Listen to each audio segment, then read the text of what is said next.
This playthrough is rated M for mature. Yeah, I like how you get some semi-closure, and for everyone, some games just kind of end, but I like when games give you at least a few extra, minutes to go over everyone you talk to. Dragon Quest is probably the best about that. Like, you can not talk to everyone, and that's fine, but they let you basically almost, depending on the game, they almost let you run across every single major character you run across, and it lets you talk to them and just see how they're doing, or how they feel about the situation, how the game ended. And it's a nice bit of, like I say, closure for everything. So, not perfect, not like in a little bow, but just enough to go, oh, hey, everything's all right. You know what I mean? Shen nods in greeting as you approach. Good to see you, Wiggles. What can I get you for you today? Okay. I forgot Shen doesn't have anything for the end for whatever reason. Huh. It might be a bug. Because every character's supposed to have something to say. It doesn't have to be anything major, but maybe they just forgot to code it in or something like that. Oh, well, not a big deal. All right, let's see how Maximum Law is doing. Law stands amidst the typhoon-drenched aftermath of his store. He looks like he hasn't moved all night. Display cases are partly full of water. Ragged holes gape in the tarps, drenching the crates and boxes beneath them. Oh, yeah, hi, yo, Wiggles. His voice is haggard. He sways on his feet. Sup? Just, you look like bird shit. What happened? What do you think happened? His voice has the dreamy quality of sleep deprivation. I haven't moved since you last saw me, except to pee over the side. This is my barge, and that's my boat. Their names are Kilgore and the Monkey King. I ain't leaving them for some storm, so a bunch of crazy people from the World City or whatever can strip them clean. He stands forlornly around the half-ruined shop, then suddenly breaks into a huge, giddy grin. That shit was awesome! Wow, yo! Rained so thick I could always see the dock. It totally shut down the Wi-Fi. It's always like the Stone Age. He thrusts his clenched fist high into the air, triumphant, heroic. Maximal Law 1, Typhoon Usagi 0. Boom! You are one crazy cat. No way! Crazy means that you're doing is nuts. What I do is awesome. Well, he looks around at the mess. I guess it's time to put this back together. How's Rachel treating you? Law pats the Uzi 3 slung comfortably under his shoulder. I kind of like her. Ambrose is going to teach me how to shoot. He says he can't really use her with a robot arm, so something's got to represent. Geeks with guns around here. I always thought he was a washed-up windbag, but he's a pretty badass dude once you get to know him. Is your store okay? Ah, well, a lot of his stuff is in bins, or waterproof anyway. It's full-on mess, and a bunch of parts are probably wasted, but still be okay. I think that's another glitch. I think it's supposed to be him talking during that, but yeah, like, I like this game, but man, sometimes you notice a lot of the bugs and weird coding things, and they never, even with the extended edition, they never fix a lot of that stuff, so. See you later, Wiggles. Watch your back and shoot straight and all. Law seems to fumble for words. His eyes fall on your PDA. He pulls himself into an authoritative bearing. You're still using that piece of crap? The thing uses scared chips, but the Array Core LX02 is our match better. It's got a PCMA2 motherboard. There's a box of wet noodles. If you have Decking 7, you can say, bullshit, scares are on any PCMA2 with this kind of Wrath optimizer way outperforms Apex. Snort, techies. Hey, I'm not done telling you. Law's shrill voice slowly blends into the sounds of the docks, the patter of rain falling on the tarpaulins, the sizzle of cooking, the creaking of old wood, and the rapid music of metahuman voices. Beneath it all, the eternal roar and mesmerizing electric hum of Hong Kong. Yeah, I forgot what... Well, actually, I think when I first played the game, I think Shen also didn't have anything, so I don't know why there's no ending dialogue for Shen. I mean, I didn't find Shen that interesting of a character, but...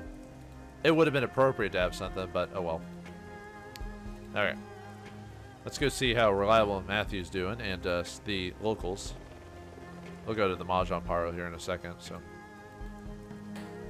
I might either make this one long episode or break it up depending on how long this takes. I knew it was going to be long, but that's just because of how it is, but. You hear the laughter before you reach the podium. The three men are, as usual, engrossed in the game before them. You can see the tall figure of Lao studying the broad boards. Wow. Freudian slip. Xiu laughs as Jin pouts in the corner. The only tension in the air is between Xiu and Gen, mostly Jin, but despite their ongoing rivalry, they both seem relaxed, carefree, like the weight of a great burden is finally disappearing, allowing them to savor the thing that makes them happy. This isn't over yet, you old fart. You just watch. I'll make a comeback so beautiful that I'll make you weep. Jin stomps his foot for emphasis, or perhaps out of frustration. Yeah, sure. Yeah, Jin, sure you will. Even a fool could see that he's got you dead to rights. Once the men shift their attention to you, an array of emotions pass through them, from Jin's eye rolls to Lao's stalwart nods. Shiu clasps his hands together and cheeks flooding with red. Oh, Wiggles, I have the urge to hug you, but I doubt these old bones could withstand your embrace. So good of you to visit us old men again. Any dreams lately? Shiu leans for you. I have. Jin and Lao look nervously at him. Shiu continues. It was terrible. Oh. Okay, I think... Well, never mind. It was terrible, even worse than before. It was standing there and the sun was beginning to set. It was red like blood, and it cast a rippling red of reflections off the water. I became lost in the reflection, as if all my senses left me, and suddenly I was filled with a sense of foreboding. He broke through the spell. I broke through the spell and turned back to the game, and Jin had won! He burst into laughter. Yeah, the dialogue almost... When I did this first, I thought, oh, they broke the dialogue or something. It's repeating, but no, it's a joke, so... Jin reaches over the game board and whacks him. God damn it, you badger. You really had me going there. I thought we were done with those cursed dreams. Had me going too. See, you upset Wiggles. Shiu looks at Jin in surprise. I believe that's the first time you've ever called our friend here by his name, Jin. And don't tell me you're growing fond of him. I said nothing of the sort. You're just old and deaf, misheard me, that's all. The old man blushes, a strange look for him. He seems to realize his reaction coughs to cover it up, but the flesh lingers. Ah, of course, of course. Now I take it you haven't had any more dreams? If by dreams you mean exquisite visions of buxom geriatric women, then absolutely. You and me, well, not the geriatric part, but you and me both, brother. Jin crosses his arms. But beyond that, no. The only nightmares I've had recently are about my hair falling out. Shiu shrugs. That's happening already. Jin scowls at Shiu, that turns his head towards Lao. What about you, Master Liao? A smile touches Lao's lips. My evenings have been peaceful. No dreams of past, the present, the abstract or macabre. Just dreams of go. The other two look at him and nod their heads in agreement. Shiu speaks slowly. We've been on this earth for a great many years now. Some have been good, some bad, but all of the things I'm most thankful for, it's your good company in our games of go. You keep calling Lao Master, even though he's younger than you. What's up with that? Shiu smiles. Let a group of old men keep their secrets. Perhaps after a dozen years and twice as many Go games, we will tell you. For now, know that he has earned our respect many times over, and leave it at that. Take care, you old coots. We'll be seeing you soon. Alright, looks like they've playing their games and all that other fun stuff. Alright, Matthew, how are you doing? Sold any more drones? Reliable Matthew stands in the middle of his drone barge. The downpour has scoured the barge, but otherwise everything appears surprisingly intact. Most of his drones are still present, and even his balloons still float sluggishly. As always, he's grinning, languid and frayed around the edges, like a primped debutante sweating out a quart of alcohol from the night before. Good morning, beautiful. Welcome back to Robot Paradise. How did your balloons survive a typhoon? He holds a single index finger up in the air, emphatically. Science! Picking up a loose washer off the deck, he flicks it at a balloon. It bounces off the balloon with a low thunk. The balloon hardly moves. They're full of aerogel. Love those tighter-than-air solids. He winks. Your drums seem to be mostly here.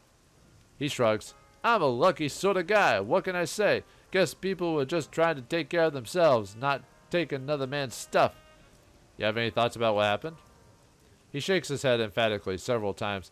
Something happened? Oh, it was just a wild night. Real wild night. What a time. He looks around intensely, looking up at the walled city for a moment, shudders visibly, and turns away. Good times. There, Matthew. He gives you the shooter sign. Here's a look at you, Wiggles. Come around anytime. And oh yeah, one thing, Wiggles.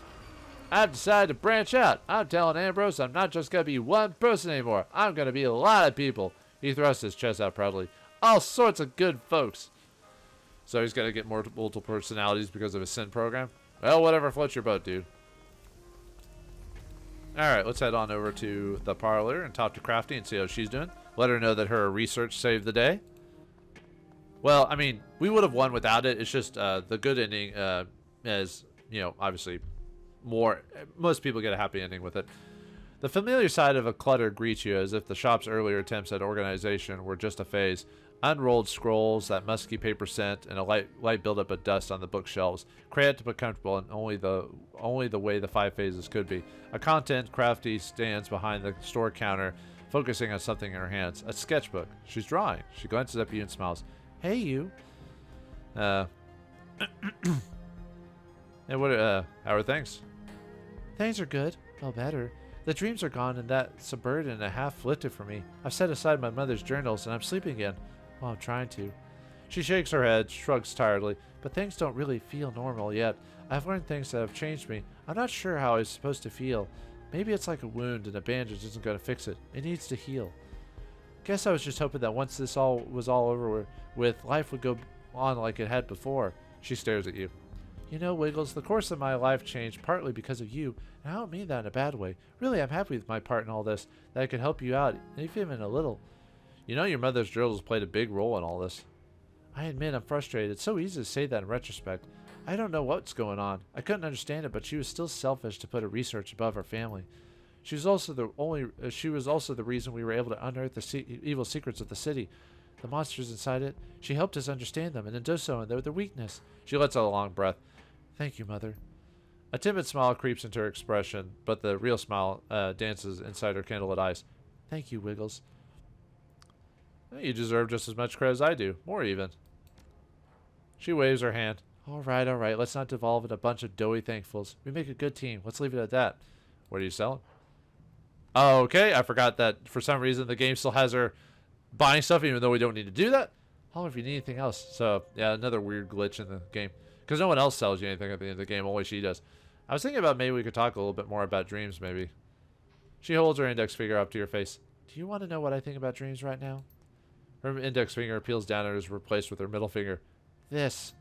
She drops her hand. I am done with dreams, discussing them, researching them, having them. Thankfully, I've been so tired lately that I'm asleep.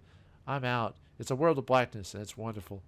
I mean, from what I've heard, we dream no matter what. It's just how aware of you are of the dream, whether from waking up abruptly from a dream or if you have troubled sleep or something like that. But the brain always dreams. It's just, how often do we remember it? Do me a favor and never bring up those horrible things again. I don't care if you dreamt you were in a cradle full of kittens. Tell it to someone else. You can't hide from dreams forever. You're right, I can't, but for now, I damn well will do what I please. And that means no dreams, no way, no how. Got it? Got it. Good. She smiles as she smirks playfully. I'm glad we understand each other. See you around, Crafty. See you around. I like Crafty. Not much to her after a point, but she is important to the best ending of the game. And, she's got kind of that type of personality, so. Okay. Well, anyway, let's go talk to Kindly. We're not quite done yet. We still have to talk to Kindly and do some other things, but we'll finish up the game and call it there. Now let's tell Kindly what happened. The commotion from the streets of Heoi bleed into Kindly Chang's mahjong parlor. Tried soldiers bustling to keep up with their boss's orders. Couriers come in regularly, whispering to lieutenants before listening intently and running off again.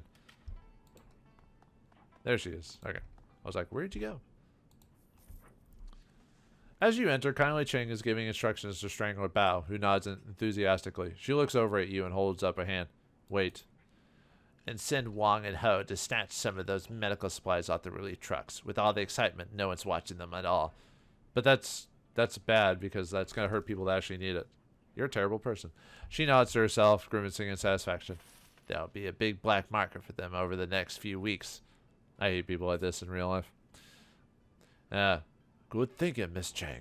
Bao lifts a finger to his ear to transmit the orders. When he sees you waiting, his eyes narrow to sharp slits of malice, but he continues his work. Wiggles, I figured you were dead. Last I heard, my soldiers had found you and everyone was heading into the walled city. Then things got out of control. Yeah, we don't even talk to her before we head into the walled city. We just kind of go. So we never even let her know about it. So where are my people? What the hell happened? They're dead. You really stealing medical supplies, Auntie? No one will miss a few boxes. Chang pulls out her PDA and taps the screen. The Corps have a PR bonanza with all this humanitarian relief work. There'll be no shortage of supplies, believe me. And don't think you can distract me with that medical supplies shit. She looks up at you from the PDA. I sent you 5 soldiers and they're all dead. Her eyes are a little hard like little black buttons. That is how you treat my resources? Well, looks like business is up these days. You'll make up the loss. She takes another drag off her cigar and exhales the smoke through her nose. Callous. I like that. She taps her ash on the floor Well, they knew the risk. They had a shot at moving up, and they missed him. Forget them. That was the guy. She's talking about the guys you taught that were supposed to like help watch Raymond and stuff like that. They just kind of end up dying. So, I got bigger problems like customers and tenants streaming out to the walled city, screaming for their lives, like the HKPF and those sane security shit heels swarming the place. She drops the stub of her cigar in an ashtray. Now tell me what happened to the walled city, or do I have to get an acetylene torch and ask nicely? A new tenant tried to move in, the big, bad, terrifying kind from another dimension. Conley Chang's eyes get big at that. What kind? The soul-sucking nightmares inducing talking inside your head kind of demon god. The triad boss crosses her arms across her chest. Okay, we can leave it at that. Strangler Bow leans in, his finger to his ear. My apologies, Miss Chang, but one of the men you sent with the runners into Walled City is still alive. He stumbled into Wong and Ho as they were pulling medical supplies off of a lorry. Chang turns to you with an edge in her voice. At least one came back alive. Strangler Bao lowers his head and listens to his earpiece again. Our man says that Wong Lu Fat is dead. He got shot up by HKPF inside the walled city. Bao lifts his head and makes eye contact with the triad boss. He almost salivating with avarice. Our man saw it with his own eyes, Miss Chang. With his own eyes, is that important? Oh yes, very important. It means I have verification from a trusted man. Wu Lun Fat was my superior in the Yellow Lotus, a 438. Conley Chang's black button eyes sparkle with satisfaction and boredom malice. He was also a pig. You're not much better, lady. Tell our friend Wiggles what that means, Mr. Bao. A wolfish smile spreads across her face, and her eyes squeeze into crescent moons of pleasure. And say it slow so I can savor it.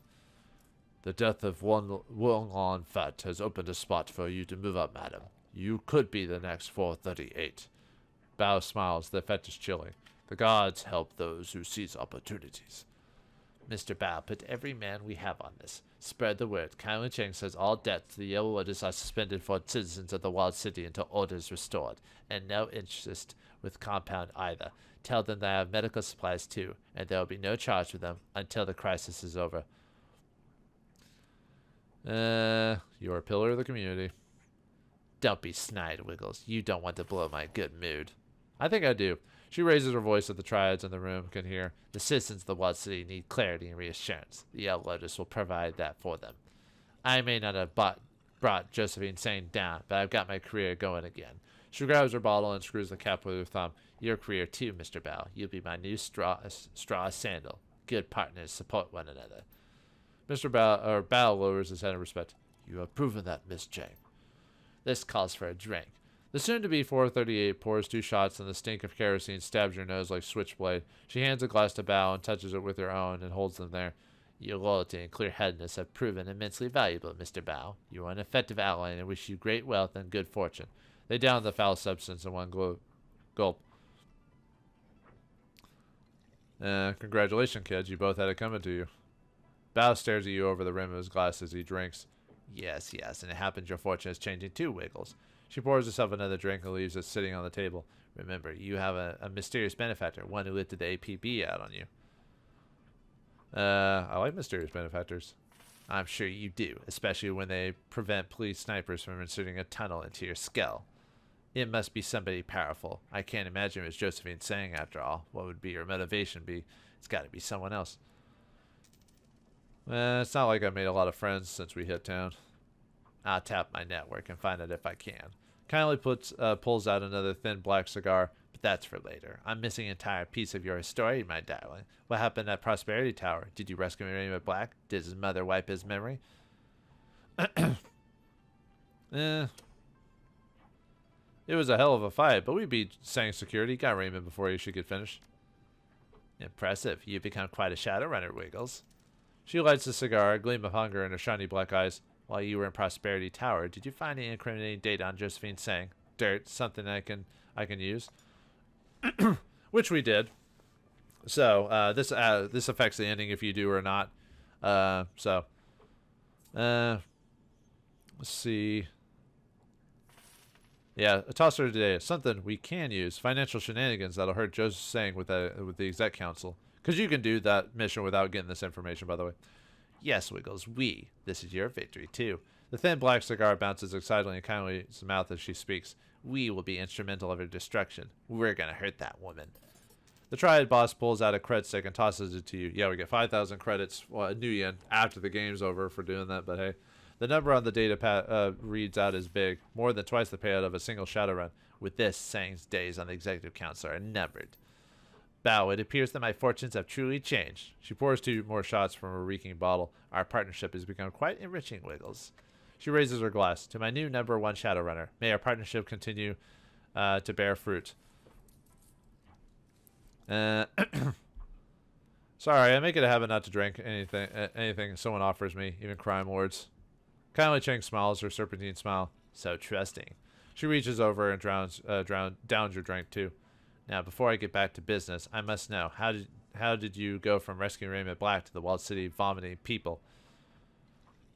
Raymond made a magical fortune machine, but suffered from a demon summoning glitch. Your foster father created a magical fortune machine?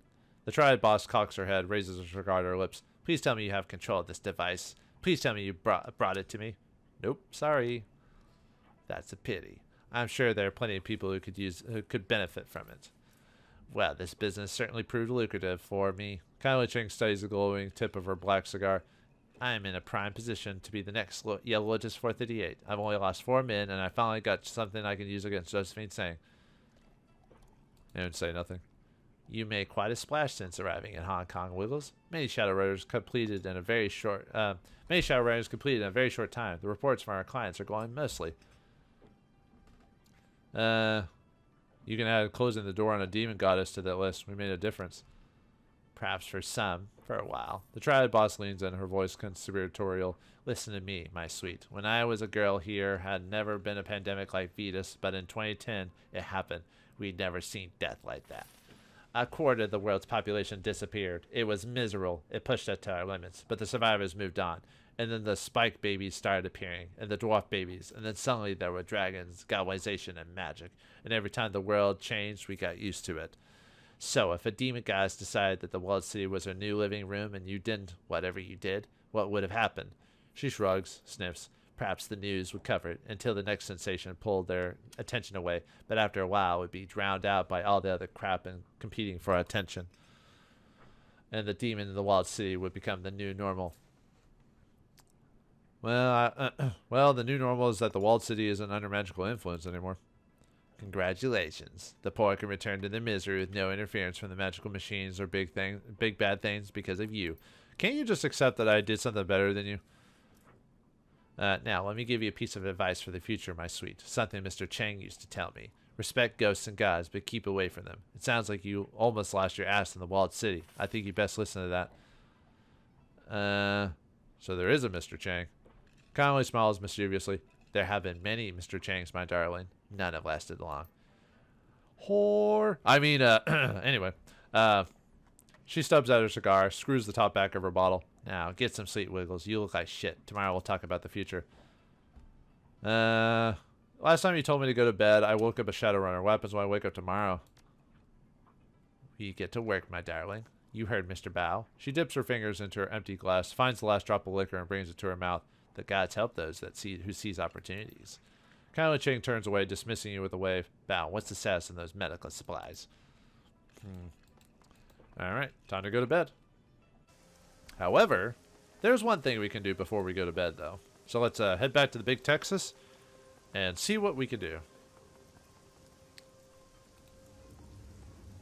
Boink. Yep, everyone's here.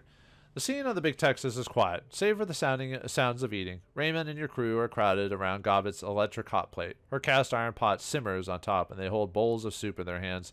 You recognize the smell. Chicken-style soy broth, elbow macaroni, tinned ham, and a heaping scoop of egg-flavored micro-protein.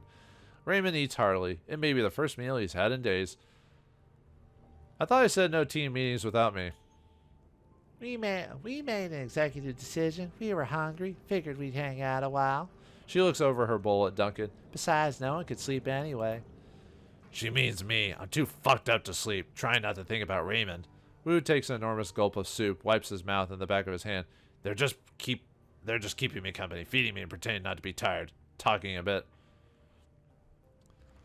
Shouldn't you get some sleep, Raymond? You've been through hell. I'm afraid I am still in hell, Mr. Boulder Shoulder. Like Duncan, I need time to process all that has happened. I have lived with a profound guilt for 20 years. Coming face to face with my victims has made it all the more acute. What's next for you, Raymond? Back to Seattle? No, my life is here now, I think. Helping the people of the Walled City to recover, finding a way to undo some of the damage I have done with the Fortune Engine. He shudders. And her. Isabel stares over a bowl at the wall of the trawler. Her voice is soft. Hard to believe we defeated a god. Demon god! Gobbet stirs her soup with her finger. From another plane of existence? Hard to believe that Josephine Singh is going to remain untarnished by this whole thing. The little Decker's face hardens. 20 years of misery, 20 years of suffering, for tens of thousands, hundreds maybe. That's the way it is. That's the way the world works. The powerful play their games and the little people pay the price. She'll see justice someday. She has to. Wu stares into his soup, squinting in concentration. But one thing doesn't add up for me. Why was Josephine Sang so intent on shutting us down? Why wouldn't she be? You saw what she had was responsible for. No, think about it. The HKPF, snipers, the plastic-faced man, all the resources that she poured into capturing Raymond and hunting us down. I mean, she already covered their tracks with the illegal drug lab explosion, right? So why not just let Ray do his thing, then cover it up afterwards? It doesn't add up. I believe that I have an answer. I noticed that when I saw the Fortune Engine again for the first time, a module attached to the machine, one that I didn't design. Module? Hey, Raptor gets to say something. And Gaichu. Apparently there used to be some glitches in this version back in the day where Raptor and Gaichu would disappear from the ending for whatever weird reason, even though you had them. A siphon. Mother was stealing. Even in this cutscene here, see Raptor's body isn't even there, so it's just Gaichu, so. Mother was stealing it the whole time. The cast-off positive key from the walled city, leeching it for her own benefit. That is how Sang Mechanical Services rose so quickly. From the minor company my father built to the powerful corporation it is today, is how she got herself on the Executive Council of Hong Kong. She is creating her own luck. Not creating, stealing. The hint of a smile crosses Raymond's withered face. It will be interesting to see what happens to her company now that the Fortune Engine is shut down. Maybe we should send her some four-leaf clover. She might need them. Gobbet finishes her soup, lets out a little belch, and pats her stomach, satisfied. She tosses the bowl in the corner for madness and folly. So what now? Maybe watch Trid? Anything on? There's always something on, but I say we bag it and get some sleep. Especially you, Pikel. He winks at you. You look like shit. Get used to it. Alright, so now, if we want to, we can't just beat the game, or finish the game as is. However, we have an optional, which we can talk to all the party members, so why not do that? Also, let's check and see if there's anything on the screen. Alright, see, I don't see if anything on the BBS. Yeah, okay, Storm Wake. Breaking news report attached. In Usagi's wake come relief and rebuilding. Today, Hong Kongers begin to assess the damage of Typhoon Usagi. We already know that we were lucky. Heavy rains from the storm's periphery caused minor flooding throughout Hong Kong, mostly due to clogging of or overwhelming the runoff control system. This morning, an aerial service of the mountains has counted at least 100 new active landslides. The Victorian Harbor pump arrays successfully maintained harbor level near normal despite very heavy runoff. At peak pump operation, the Energy Authority instituted mandatory blackouts in the 60% of the zone, presenting the most severe test of the pump system in years. Almost no wind damage was reported, thanks to moderate winds. 7 corporate citizen fatalities have been reported. Relief operations are underway to assess impact to the unregistered population. Total unregistered deaths are forecast to be less than 10,000. The Wujing Environmental Offices has issued a citizen advisory warning all the ordinary persons to avoid contact with storm-driven mud due to high levels of toxic runoff. The Executive Council has expressed gratitude that Usagi has proven a minor event for the most of Hong Kong. However, the Security Subcommittee already reported several hundred cases of vandalism, looting, and inclusion. We go to Captain Crate. Special Duties Unit has just received a unanimous promotion for her valiant work to protect Hong Kong's unregistered citizens during the storm. Unfortunately, Hong Kongers now know well that anarchist and criminal elements use natural disasters as an opportunity for exploitation. Joint corporate and HKPF special duties teams today are fanning out through Hong Kong to bring these criminals to justice. I'm pleased to announce that the Security Commissioner has vowed to swiftly punish crimes which occurred during Usagi's passage. Any such crimes will be prosecuted as infractions on both zone security and of human rights. Cases will be tried before a special tribunal. Beyond the Free Enterprise Zone, extreme winds and major flooding are reported along the sections of coast where Usagi's center crossed the shore. States of emergency have been declared in Guangzhou, the Zhengzhoujin, the Pingshanjin megaplex, and numerous coastal communities. There are unconfirmed reports of major casualty incidents on the executive island of Shengchaojiao. Click on the PD notifiers for breaking news, updates of the story, including exclusive casualty footage. Brutal. There's a lot hiding between the lines. I expect White Prism to be posting on this. White Prism and Amanita are currently whereabouts unknown. They vanished? They're dead? I don't know. Get used to it. Over the next couple of days, we're going to find out a lot of people are missing. Holy hell. No, not holy hell. Typhoon season. Welcome to the call. By the way, that one lady, Crate or whatever, isn't it weird how we don't encounter her during the main plot at all? You'd think she would have been like a boss to fight, to deal with Josephine Sang, but no. I mean, during the main story, let's get this straight a bit. I'll go over that when we do the post-game stuff. Chlorine gas spill in the WC. Check this headline. Just out. Meth factory accident during a typhoon kills thousands in walled city. For real? That stuff's terrifying. Check out this newscast reel. An accident in an illegal crystal methamphetamine factory in the walled city slums sickened or killed thousands of people during the passage of Typhoon Usagi. The incident created a mass panic in the tightly confined labyrinth of buildings. The release is presumed to be related to typhoon damage. The hydrochloride gas was released from the industrial-scale super lab, which was being operated by a so-called Yellow Lotus organized crime syndicate. The gas combines with moisture to produce hydrochloric acid, chemically burning the respiratory system of those who breathe it. Death is typically by asphyxiation. A civil response team from Sang Mechanical Services responded to the event, destroying the factory and providing medical treatment to survivors. Sang has not yet released an official estimate of the casualties. Sang CEO and well-known philanthropist Josephine Sang personally spoke at a press conference. We will, as long as we have socio-economic conditions to persist that trap millions of people in poverty, these events will continue to occur. The desperate choose paths of social and environmental crime because they have little practical choice. It is our duty as Hong Kongers to ultimately forge a better future for all of our residents. We are extraordinarily lucky that this incident turned out as well as it did.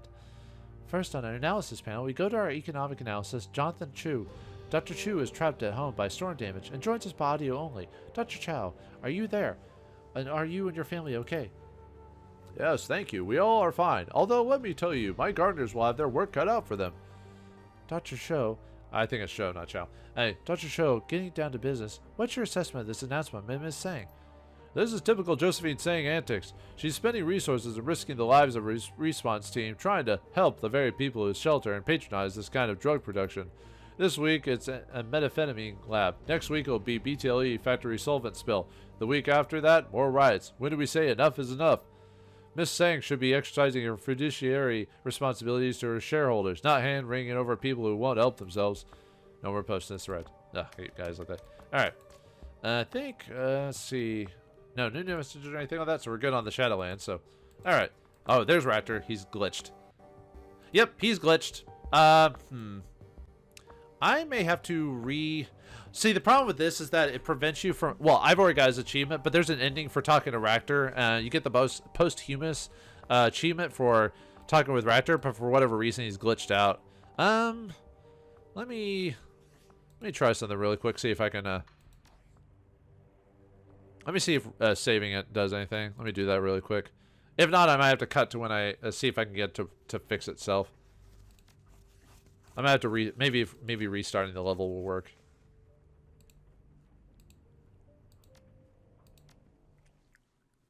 Give me a second. Yeah, I was afraid this was going to happen. I'm not sure what causes it, unfortunately. And this is the extended edition. I've got the latest version of the game, which I forgot what the last time they actually worked on.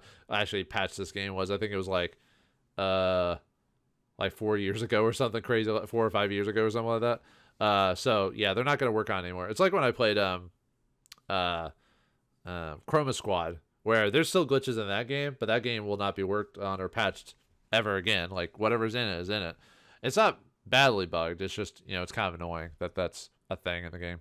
So Yeah, we'll see if I can load it. And like I said, if that doesn't work, I'll try to restart it and see if that resets Ractor, because I want to show his dialogue for the ending of the game. But I want to see if loading it fixes it or not. If not, I'll cut to when I get Ractor to pop up if I can. It might be a persistent bug. Okay, Ractor's still there. So, all right, give me a second. I'll be right back and see if I can fix this. Okay, I got him to respawn. I just had to restart the level and went back into the boat. I did a save just before I went into the boat just in case it happened. But yeah, I have no idea what causes it. Like, I don't know if you're supposed to do something different or whatever. So, but anyway, I just reset it. So, and it fixed it. Raptor eyes you impassively. He wears an easy smile, but his eyes are cold and unfeeling as Koshie's censors. Well, my friend, quite an evening. We fought and treated with an extra-dimensional being, prevented her from nestling in the walled city, and shut down a machine that was twisting fate itself. A rather impressive list of accomplishments, wouldn't you say? Are you kidding me? Please, this is just an average Friday for me. His teeth gleam white. Yes, my friend, of course it was. So what's next for you, Raptor? Well, I'll remain here in Heoi, of course. The place is perfect for my needs. I can easily acquire any materials that I might need, and with your help, I have acquired a certain level of proficiency at evading the police. This will be the test bed for future of our species, the birthplace of a new life form, and I will help to usher in the new world. I might just help you out with that if I'm still around. I would enjoy that, my friend. His smile widens. And what do you think the likelihood of that is? Do you intend to stand by me when the time comes? Yes, Raptor, I'll be there. Good, very good. He nods his pearl-white smile, glinting at the dim light. Be well, my friend, and rest while you can. There is more looming on the horizon than you could possibly dream of. And with that, you get Raptor's achievement, the posthumous achievement for finishing off his storyline. So it basically happens with everyone when you talk to him at the end of the game. Gaichu's and you did all their storyline. Gaichu's in the process of cleaning his cabin as you enter. Using a small hand broom, he sweeps dust and debris about into small piles, scenting your arrival, however he pauses. Wiggles, it is not every day that one could say they fought an ancient god and won. The ghoul folds his arms across his chest as a thin smile graces his lips. It is unbelievable. It is an unbelievable story. I have a hard time believing it myself. It all seems like a dream. Gaichu nods in understanding. I feel somewhat the same. Perhaps it is the supernatural nature of the Yama Kings, or the mind's own tendency to compartmentalize. Regardless, it did happen, and we survived. A challenge worthy of legend. How do you feel about being part of it? I feel like I could take on the world. Given what I have seen, the world might not win. You have a singular level of drive and focus, the kind of intensity rarely seen. Gaichu grins crookedly. Just let me know when you decide to topple the corporate court. I suspect I'll need to prepare myself if I am to keep up. I'll let you know when we've got more work. Excellent. Then I think I will. Then I think I will get to cleaning. And if you need me for anything, well, you know where to find me. So that's the end of Gaichu's storyline. I mean, it's not much, but it's still like chatting with everyone for the finale, so it's a nice little thing. So. Alright, let's talk to Isabel and Gobbet. Obviously, we'll talk to Raymond and Duncan, so... Of course. Isabel looks up at you, a troubled expression on her face. If she found any peace from her victory of the walled city, she isn't showing it. Well, we did it. Kuan Ya is gone, and we never have to set foot in the walled city again. She tries on a smile. It falls away a moment later. I guess that I don't need these memories anymore. So, don't you? They're part of you, after all. So is a kidney stone. Doesn't mean that you want to hang on to it. Speak for yourself. She pauses, frowning. But in all seriousness, something is holding me back. These memories are like torture, but deleting them doesn't feel right, and I don't know why. Look, Iz, if you delete those memories, you'll be doing to yourself what Josephine Sang was trying to do to Raymond. She says nothing but stares. A moment later, she nods. Yeah, that's what I'd be doing. Changing my past through a mission and rewriting my present by doing it. I think that it's a form of self-mutilation, kinda. It makes me feel uneasy. Well, they're ultimately your memories, Isabel. Do what you want with them. You have no one to answer but yourself. Yeah, I know. And I want to be sure that I can live with whatever decision I do make. I'm thinking maybe I'll sleep on it. I think that's a good call. It's been a big day. Yeah, a bit. I could probably use the rest too. She offers you a small smile. Good night, Wiggles, and rest well. You've earned it. Alright. And then let's talk to Gobbet. As you enter Gobbet's cabin, you find her sipping from an enormous mug. Something dark and steamy sloshes as she lowers the vessel. Her rats squeak happily from their perches on her shoulders. That was a hell of a thing, wasn't it? We fought a Yama King, and we won! Yeah, and the woman who brought the Yama Kings here in the first place isn't going to serve a day in prison for it. She waves your comment off. Getting worked up about that is like being angry at gravity. Doesn't really matter how pissed off it makes you. It isn't going to change. Corporate CEOs will always get away with murder, killer. It's an unwritten law of the universe. That's a law of the universe that I tend to break. Maybe you will one day. I wouldn't put it past you, but not tonight. She yawns, stretches. Madness and folly chirp in agreement. Anyway, it's been a long day, and I'm beat. Frankly, I'm amazed that you're still standing. I'll see you tomorrow, though, right? I mean, you're not going anywhere. It's phrased as a statement, firm and final. Maybe. You can never tell. Yeah, right. Good. I'll see you then. She hesitates for a moment. Then the corner of her mouth tilts up up into the old familiar smirk. Oh, and killer? Yeah. Sweet dreams. Gavet's such a... I like Gavet. I don't know. She's just kind of a sweet character in her own way. That's probably why she's a fan favorite. At least from what I understand, most people like her the most out of all the characters in this version of the game. As you enter to find Wu setting up a little nest on the floor of his cabin, using an old tarp for a blanket and a duffel bag for a pillow. Before you ask, this is for me. He stabs a thumb towards his bed. Raymond gets the bunk. Raymond looks around the cabin with some apprehension. He sniffs the air and his nose wrinkles. This is where you live? Yeah, that's right. We took what we could. It's been a rough ride since we followed you here. Raymond's eyes drop to the floor. I am sorry that you had to follow me. Had to go through what you did. It lived like this to help me. Remain silent. I just can't believe what you did. The way you stood up to her. Yeah, I have to admit, I was pretty impressive. The old man's eyes crinkle in amusement. It's good to see some things haven't changed, Michael.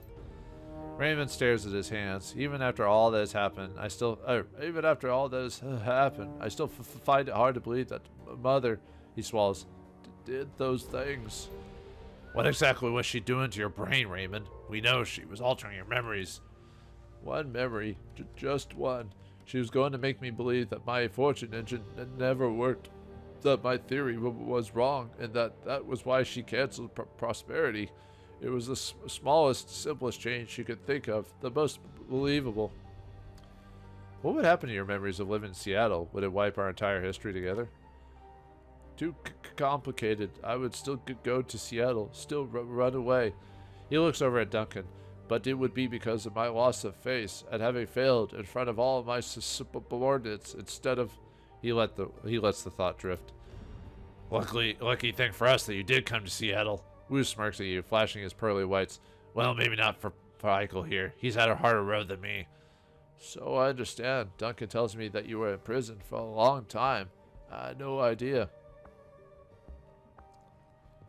Yeah, I was locked down hard. No communication with the outside world. That would explain a great deal. The old man closes his eyes, takes a deep breath. I misjudged you for many years. I was wrong. Did that really just happen? Did Ray just say he was wrong? Yeah, he did. It doesn't mean I'm just going to let the past go, though.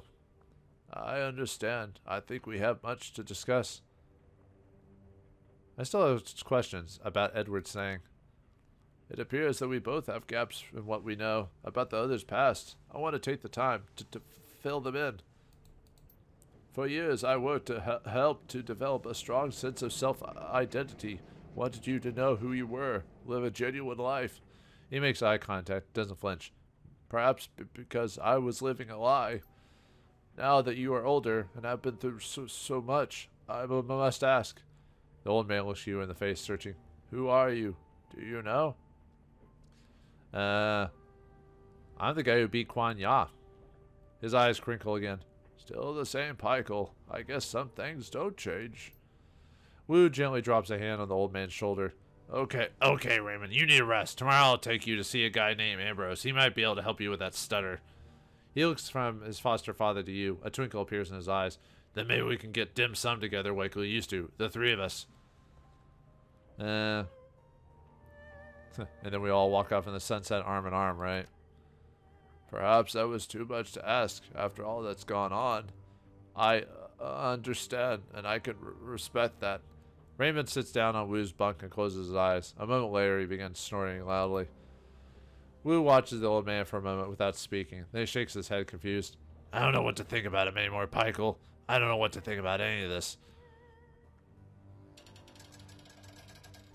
So what's next for you, Duncan? I mean, after dim sum. Wu rubs his eyes, begins unbuckling his ammo belt. Oh, crap. I don't know. It was too late to think. I'll probably just do what I've been doing since we arrived here. Follow your lead. He pulls his armor over his head and drops in on the bed. Now get out of here. I've got a date with a duffel bag pillow. All right. And with that, we go to sleep, and let's deal with the ending of the main story of Shadowrun Hong Kong. Your bunk of the trawler lies waiting, patient and seductive. It beckons with the promise of escape. Go to sleep and end the campaign. You drop your head into the pillow and haul the rough naval blanket over you. The big Texas rocks like a cradle, and moments later you're wrapped in the comforting arms of sleep. There are no nightmares. Only shadows.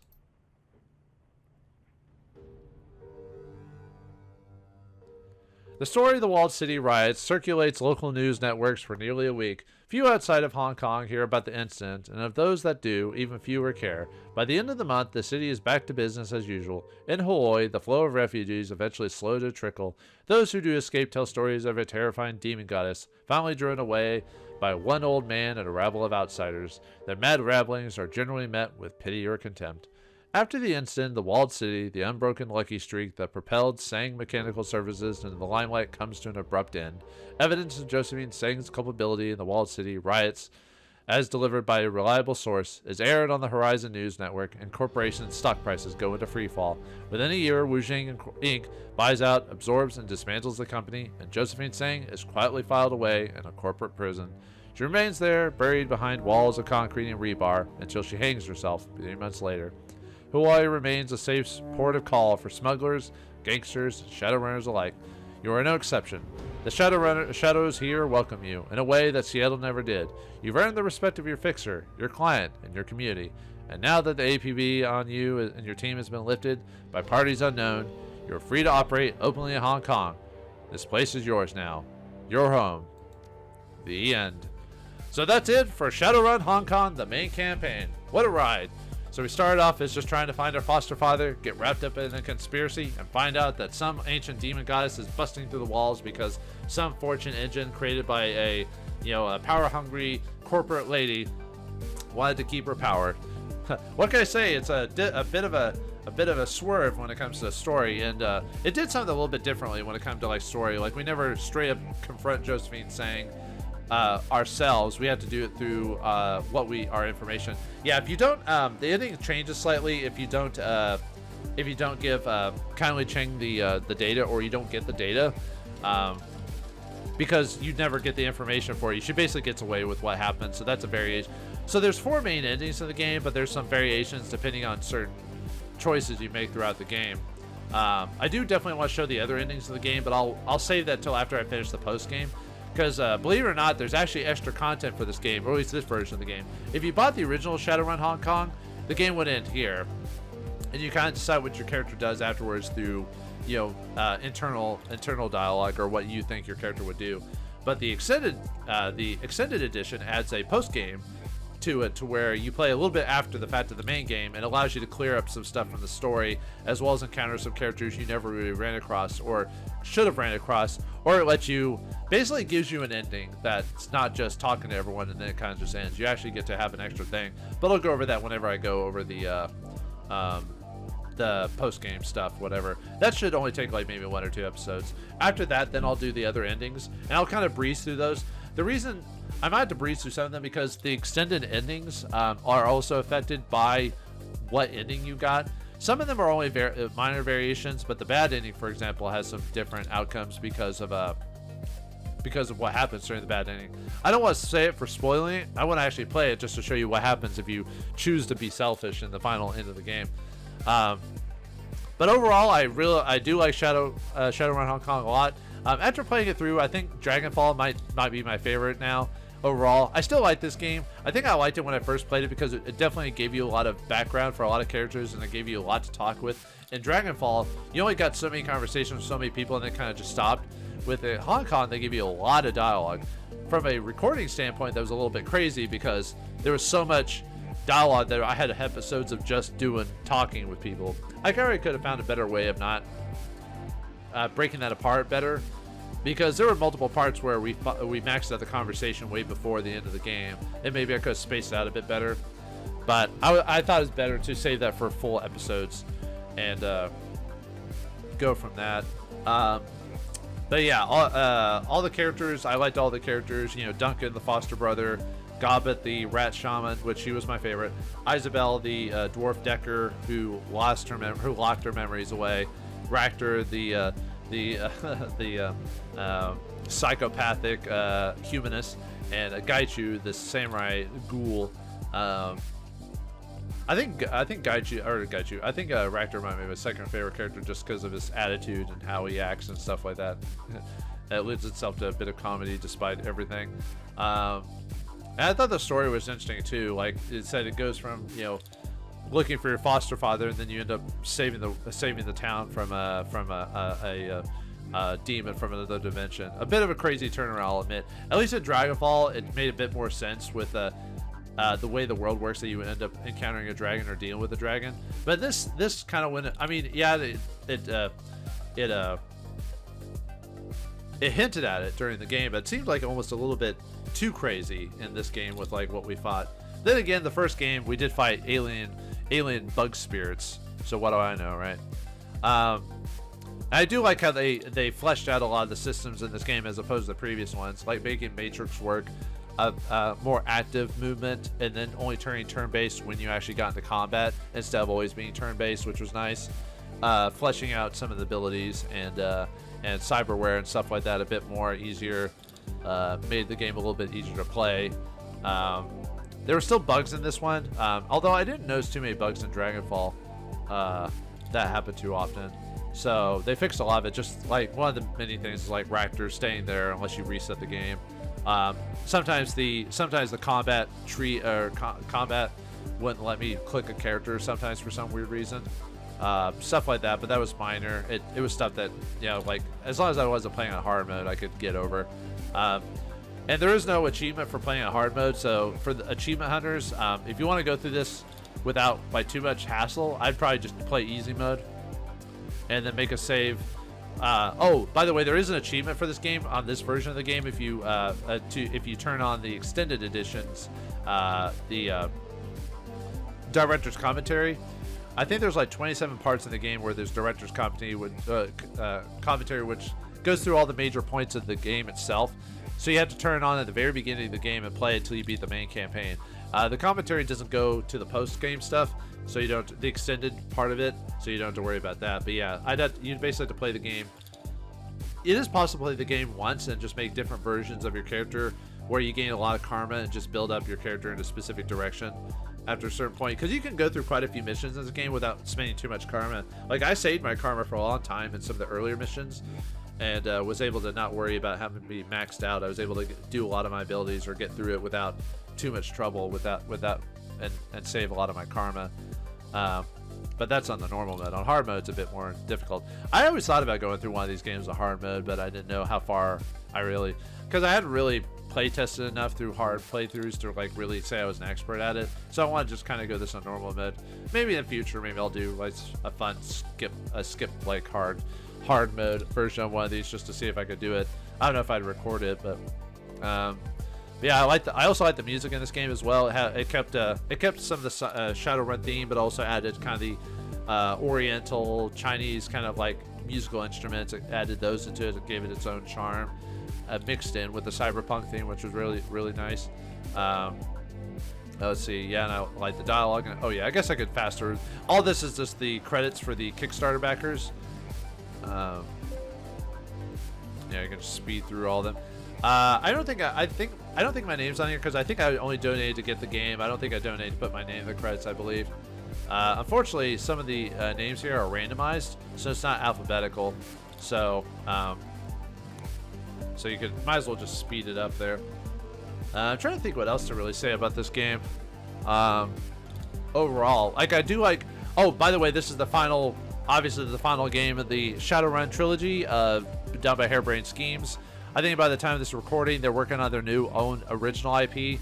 At this moment, it's about like a 1930s, I think, type of around the world. It's basically kind of like an Indiana Jones type of game, except I think it's like a turn-based strategy game. Looks kind of interesting. I might check it out. I think the game they did after this was like BattleTech or something like that, or which I heard interesting things about it. Maybe I'll check it out one of these days. But as far as I'm aware of, there's no plans to make us any more of these games. So this is pretty much it. So for those, I mean, there could still be Shadowrun games, but done by this company in this way. This is the last time we're going to see it, unfortunately. But hey, it was a Kickstarter thing. It got made and actually got released, and you know, I'm glad that happened because a lot of Kickstarter games never got made. I donated to some Kickstarters that never got made, but luckily I only lost out on like $100 total, which I'm lucky compared to other people. Other people lost like hundreds of thousands for giving money to like bad investments or bad Kickstarters, but I got lucky on this with this one, being able to get all the copy of the game and the expansions for it. But overall, I enjoyed my time with this game. Out of the Shadowrun games in general, though, out of the ones I've played anyway, I'd probably still say the Super Nintendo game is still my favorite, weirdly enough, because of this weird charm of it. If I had to say my favorite out of these three games, though, I'd probably say Dragonfall. But I really like Hong Kong for the different theme and what the story went to, as opposed to like Dragonfall or Shadowrun Returns. Overall, I still need to play the Sega Genesis version of Shadowrun. That one I beat, but I had to use emulation back at the time. It'll be interesting to see. I mean, I'll still have to use emulation to record it because I don't have the original copy anymore, not a physical copy. But I'll have to play test that and see if I want to record that or not. I might do that just to kind of complete the series of games. Although technically there's another game I could record, which is the multiplayer game, but that can't be accessed anymore because they shut the servers down, and all it was a first-person competitive game. That was such a stupid decision to turn Shadowrun into that. I don't know what Microsoft was thinking, because I think Microsoft technically owns the rights to Shadowrun to do their games. I think, if I remember correctly, something like that. I don't remember all the details, but anyway, I hope you all enjoyed my playthrough of Shadowrun. I hope I was able to at least space out the episodes well enough. I know some episodes are longer than others. Some were like 30 minutes and some were like an hour. So I probably could have done a better job at that, but you know, even after doing this all these years, I never really have a perfect method for everything. But I hope I showed you all the conversation, a lot of options. I hope you enjoyed just my playthrough of all the Shadowrun games. If you guys watched the other playthroughs, if not, check them out. If you like them, if you liked what you saw here, you know, it's pretty much the same there. But yeah, it was an end of an era with these Shadowrun games. It's an end of time for me, and now it's time for me to do something else and go on to some other game. Well, not quite. As you can see, like I mentioned before, there's the post commentary. So what happens after the end of this game? What other missions will we do? Will we stay in Heoi and keep doing runs for Kindly Ching? Or will an opportunity occur for us to finally leave and go back home? We'll find out next time in the next episode of Shadowrun Hong Kong as we take on the extended edition post game. Thanks for watching. Hope you enjoyed. I'll see you next time.